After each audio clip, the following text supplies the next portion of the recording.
The whole AI world right now, it feels like a total frenzy, right? It's part gold rush, part high stakes poker game, and part trying to write the rule book for a car that's already flying down the highway. So today, we're going to try and make sense of it all. We're going to follow the money, look at how it's actually affecting our lives, and dig into the mad dash to set some rules. So here's how we're going to break this all down. First, we'll look at the absolutely massive investments that are fueling this thing. Then we'll tackle the big question. Is this a sustainable boom or a really dangerous bubble? After that, we'll see where AI is popping up in our day-to-day lives, the good and, yeah, the bad. And finally, we'll get into the race to build better, smarter tools while also trying to create a blueprint for keeping it all safe. Okay, let's just dive right in. Look, to really get a handle on this AI arms race, you have to understand the ridiculous scale of the investment. And it all comes down to one word: compute. That's the raw horsepower, the processing power you need to train and run these gigantic models. And the numbers, well, they're just staggering. Let's start with NVIDIA.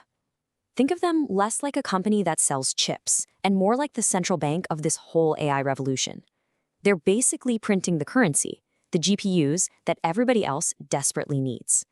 And get this, the company has already locked in over $120 billion in AI partnerships with all the big names, from OpenAI to Elon Musk's xAI.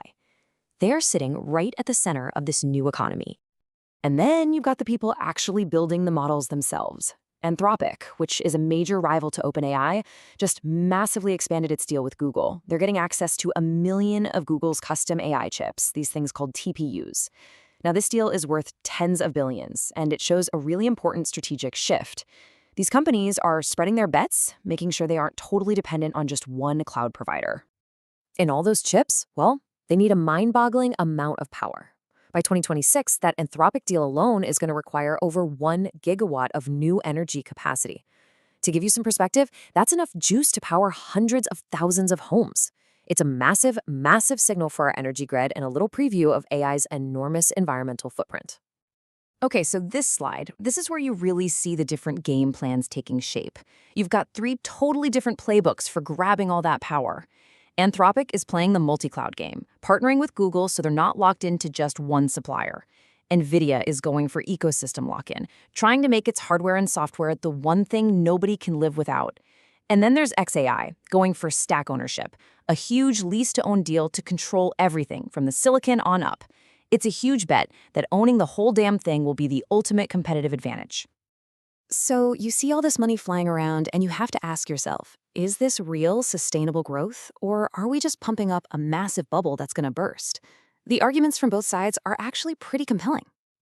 On one side, you have the bulls. They're pointing to these wild forecasts of the AI market ballooning to $3.5 trillion by 2033, and they're seeing real productivity gains. But then you have the bears, and they are getting really nervous. They see all this investment just dwarfing the actual revenue coming in. One report even suggested OpenAI could be losing something like $14 billion by 2026. They're also pointing to record amounts of debt being used to fund this whole thing, and that's giving them some scary flashbacks to past financial meltdowns. And this is where it stops being just about Silicon Valley and starts being about, well, everyone. This isn't just a tech problem. A top economist from the IMF is putting out this stark warning that if this bubble pops, the shockwave could wipe out $20 trillion in U.S. household wealth. I mean, we're talking about people's retirement funds, their kids' college savings, their home equity, all of it. Okay, so let's bring this down from the 30,000-foot view of billions of dollars, right down to street level. Because while all these tech titans are fighting it out, this technology is already showing up in our communities, creating incredible value, but also some very real problems. And it can all start with something so simple, so everyday, like a snack. At a high school in Baltimore, an AI security system saw a bag of Doritos and decided it was a deadly weapon. And that one mistake led to a completely terrifying situation for a student. So here's what's so critical to understand. The AI made the first mistake, sure, but the real failure? That was human.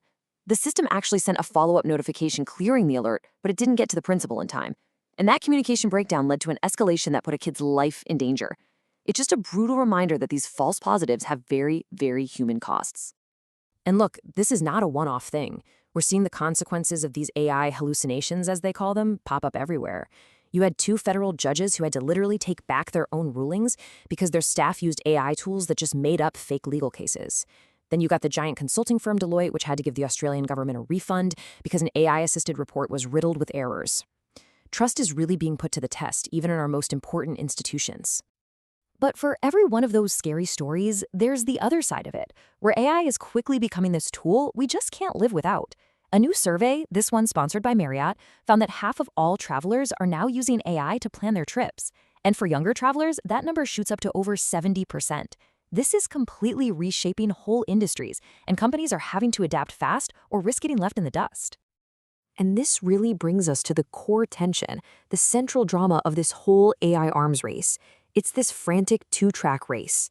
On one track, you have people building more and more powerful tools at lightning speed.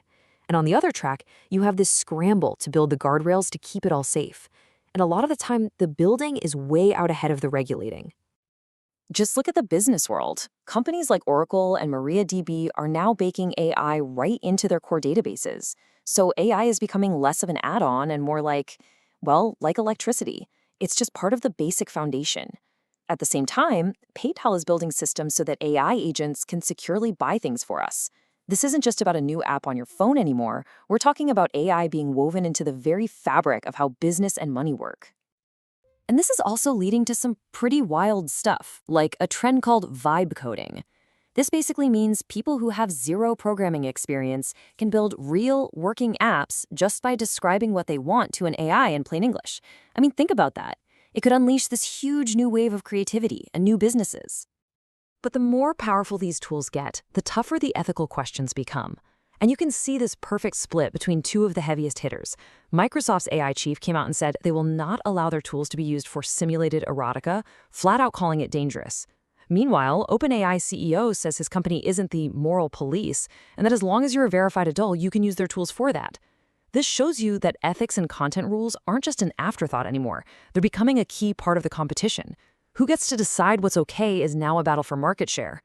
So of course, institutions are starting to push back. After those embarrassing fake cases, the U.S. federal judiciary basically laid down the law on how AI can be used. And the message is crystal clear. AI can be a helpful assistant, but the human is still in charge and still accountable.